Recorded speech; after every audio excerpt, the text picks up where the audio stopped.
और बिहार में तेजस्वी यादव चर्चा में है। तेजस्वी अब की अइहेंगे, रोशन सवेरा लइहेंगे। राजद ने अपना चुनावी कैंपेन सॉन्ग लॉन्च किया है और इसकी चर्चा बिहार में खूब है।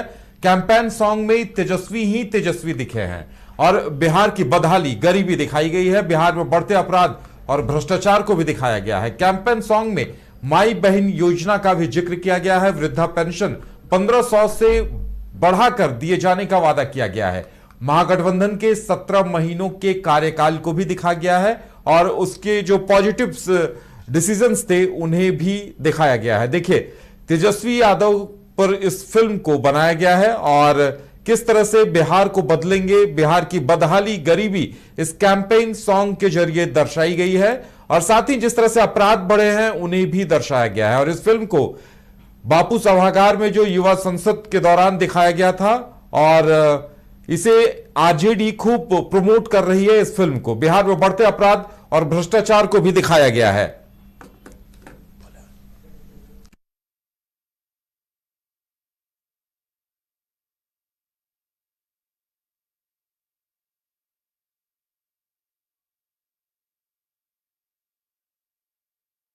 बहन योजना का भी जिक्र किया गया है और कहा जा सकता है कि महागठबंधन का जो 17 महीने का कार्यकाल था जिसमें तेजस्वी भी उप मुख्यमंत्री के तौर पर सरकार में शामिल थे, तो उस वक्त के पॉजिटिव जो डिसीजंस थे, जो उस वक्त की जो उपलब्धियां थी उन्हें भी दिखाया गया है। और देखिए, तेजस्वी अब की अइहेंगे, रोशन सवेरा लइहेंगे, मतलब ये एक महिला दूसरी महिला से कहती हुई नजर आ रही है और इसे ही कैंपेन सॉन्ग बनाया गया है। और इस कैंपेन सॉन्ग की खूब चर्चा इन दिनों बिहार में चल रही है। आपको बता दें कि आरजेडी ने अपना चुनावी कैंपेन सॉन्ग लॉन्च किया है और इसके साथ ही बिहार में चुनावी बयार भी बहनी शुरू हो गई है। बिहार में देखिए, आप इन तस्वीरों को देखिए कि तेजस्वी आई हैं, नयका उम्मीदें लाई हैं और जो 17 महीने का जो उनका कार्यकाल था उसकी उपलब्धियां भी इस दौरान दिखाई गई हैं, उन्हें भी हाईलाइट किया गया है। जो उपलब्धियां थी उन तमाम चीजों को दिखाया गया है और बिहार की बदहाली, गरीबी, यहां बढ़े अपराधों के बारे में भी जानकारी दी गई है। तो बिहार में बढ़ते अपराध और भ्रष्टाचार को दर्शाते हुए इस कैंपेन सॉन्ग में तेजस्वी यादव क्या करेंगे, आने वाले दिनों में उनकी क्या योजना होगी, इन तमाम चीजों को दर्शाया गया है।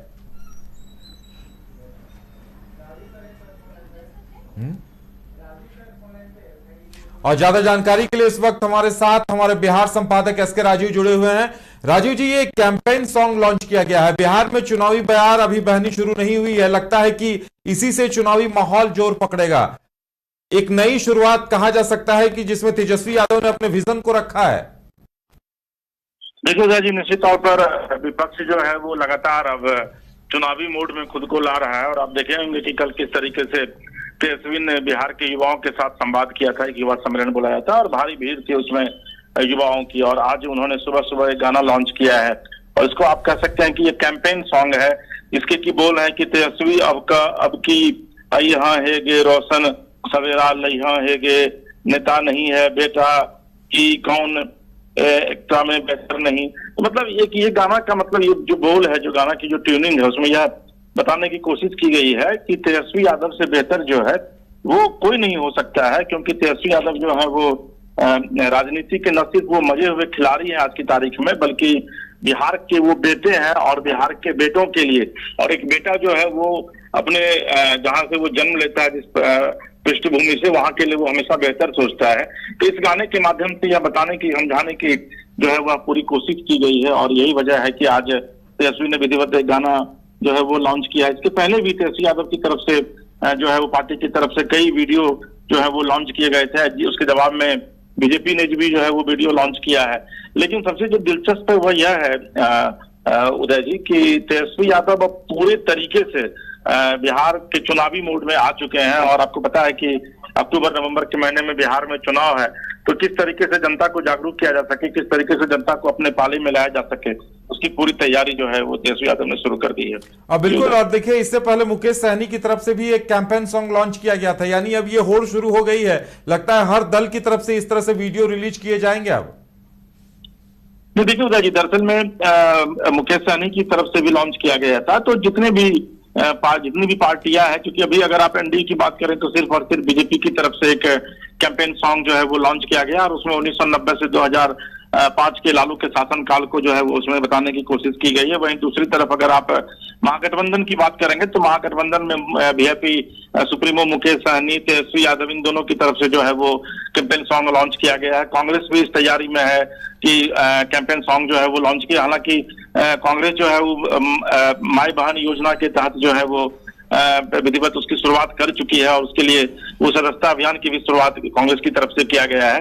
तो तमाम जो राजनीतिक दल है, चाहे वो छोटे हो या बड़े हों, वो इस तैयारी में अब जुट गई है कि किस तरीके से जनता को कन्विंस किया जा सके और ताकि आने वाले समय में जनता का ज्यादा से ज्यादा वोट जो है वो उनके गठबंधन को मिल सके।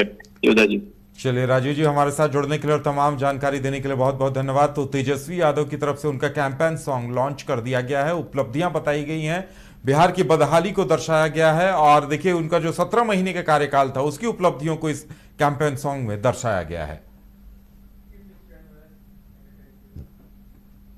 बक्सर मुख्यालय स्थित स्थानीय सर्किट हाउस में स्वर्ण आयोग के अध्यक्ष और पूर्व मंत्री डॉक्टर महाचंद्र प्रसाद सिंह पहुंचे। वरिष्ठ समाजसेवी मनीष राय और उनके समर्थकों ने उनका जोरदार स्वागत किया। इस मौके पर पूर्व मंत्री महाचंद्र प्रसाद सिंह ने कहा कि सूबे में स्वर्ण समाज के उन 50% लोग आर्थिक रूप से आज भी कमजोर हैं, जिन्हें 2 वक्त की रोटी की जुगाड़ में ही काफी मशक्कत करनी पड़ती है। यह आंकड़ा 2022-23 की जनगणना रिपोर्ट में दर्ज है। हालांकि स्वर्ण समाज के लोग काफी ऊंचाइयों को भी हासिल किए हैं। महाचंद्र प्रसाद बक्सर के वरिष्ठ समाजसेवी मनीष राय के आवास पर आयोजित अपने अभिनंदन समारोह में उन्होंने ये बातें रखी।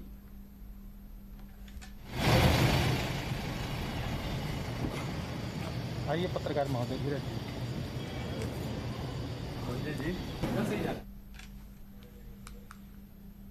मोतिहारी में आर्थिक अपराध इकाई ईओयू ने बड़ी कार्रवाई करते हुए एसएफसी मोतिहारी में कार्यरत अकाउंटेंट राजेश कुमार के खिलाफ आय से 201% अधिक संपत्ति अर्जित करने के मामले में छापेमारी शुरू कर दी है।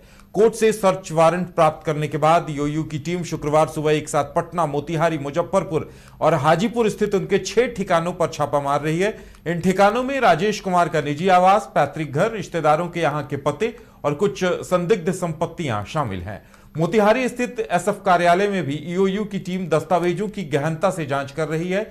ईओयू के अनुसार प्रारंभिक जांच में यह स्पष्ट हुआ है कि राजेश कुमार ने अपने ज्ञात वैध स्रोतों की तुलना में कई गुना अधिक संपत्ति अर्जित की है। जांच में कई नगद लेन देन, अचल संपत्तियों में बड़े निवेश और फर्जी बैंक खातों के जरिए काले धन को सफेद करने की कोशिश के संकेत मिले हैं। इतना ही नहीं, उनके कुछ करीबी रिश्तेदारों के नाम पर भी करोड़ों की संपत्तियां पाई गई हैं, जिनकी जांच की जा रही है। ईओयू की टीम यह भी पता लगा रही है कि यह संपत्तियां किस स्रोत से अर्जित की गई हैं और क्या इनका संबंध भ्रष्टाचार या धन शोधन से है। और ज्यादा जानकारी के लिए इस वक्त हमारे बिहार संपादक एसके राजीव जुड़े हुए हैं। राजीव जी, ईओयू की टीम काफी सक्रिय है। अकाउंटेंट के 6 ठिकानों पर छापा मारा गया है और बताया जा रहा है कि बड़ी सफलता भी मिली है। देखिए उदय जी, ये राज्य खाद्य निगम के लेखापाल है राजेश कुमार।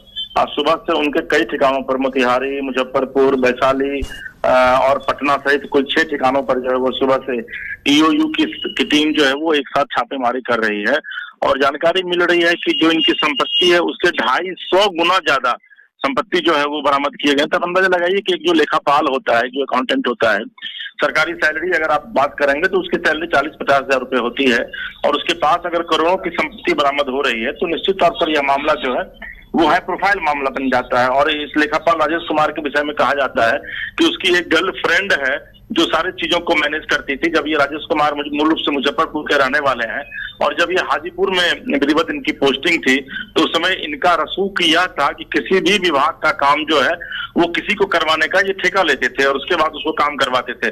तो लगातार ये मामला जो है वो कहीं ना कहीं से संज्ञान में आ रहा था और उसके बाद अंततः लंबे समय से रेकी करने के बाद आज ईओयू की टीम जो है वो 6 ठिकानों पर सुबह से छापेमारी कर रही है, जिसमें कि अकूत संपत्ति का जो है वह पता चला है। जी उदय जी, बिल्कुल। और देखिए ये एक बड़ी सफलता भी है, अकूत संपत्ति का पता चलना, यानी ईओयू की टीम काफी सक्रियता से काम कर रही है और एक लेखापाल अगर इतना बड़ा भ्रष्टाचार का आरोपी हो सकता है तो उसके जरिए बहुत सारे बड़े बड़े घोटालों को भी अंजाम दिया गया होगा। देखिए निश्चित तौर पर उदय जी, आपको पता है कि बिहार सरकार लगातार यह कहती है कि भाई 0 टॉलरेंस की जो नीति है उसको बिहार सरकार ने कहा है कि किसी भी कीमत से जो है वो भ्रष्टाचारियों को बर्दाश्त नहीं किया जाएगा और 0% टॉलरेंस जो है वो इस पूरे मामले पर जो है वो सरकार का जो टारगेट है वो 0% है। तो यही वजह है कि आप देखेंगे कि चाहे वो राजेश कुमार हो जो कि अकाउंटेंट हो, या फिर कई कुछ दिन पहले पीएचईडी विभाग के चीफ इंजीनियर के यहाँ भी छापेमारी हुई थी, कई आईएएस की यहाँ छापेमारी हो चुकी है। तो ये सरकार का जो 0% टॉलरेंस की जो पॉलिसी है उसी के तहत ही छापेमारी की जा रही है, और इसी के तहत जो ईओयू की टीम है, इकोनॉमिक ऑफेंस यूनिट, आर्थिक अपराध अनुसंधान इकाई जिसको हम लोग कहते हैं, उसकी तरफ से सुबह से लगातार छापेमारी की जा रही है। और आने वाले समय में जब ईओयू पूरी की छापेमारी खत्म हो जाएगी तो उसके बाद फिर प्रेस कॉन्फ्रेंस भी किया जाएगा, या फिर यह मीडिया को बताया जाएगा प्रेस रिलीज करके कि वाकई में कितनी संपत्ति बरामदगी हुई है। लेकिन अभी तक जो जानकारी मिल रही है उसके मुताबिक लगभग 250% जो है वो ज्यादा इनकी संपत्ति है उसका इसका पता चला है।